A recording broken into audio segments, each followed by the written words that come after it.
Europa gerrarako prestatzen ari da. Europa gerrara eraman nahi gaitu, eta horretarako gerra ekonomia bat prestatzen ari da, ez?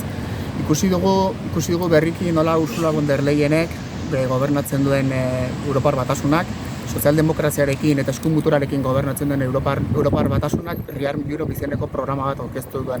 Eta programa horren mamia haitz sinplea da. Azken finean, dirutza publiko ikaragarria bideratu nahi dute defentsara, segurtasunera eta armagintzara, eta hori kosteatzeko, hori finantzatzeko eskubide sozialetan eta politika publikoetan murriztu nahi dute. Azken finean, Europa ez delako solasten ari aberastasuna modu justu batean nola banatu, ez da ari solasten nola diseinatu transizio ekosozial justu bat, baizik eta kontrako norabidean doa. Hau da kapitalaren agenda, eta hau da kapitalak giza eskubidei erakusten dion errespetua.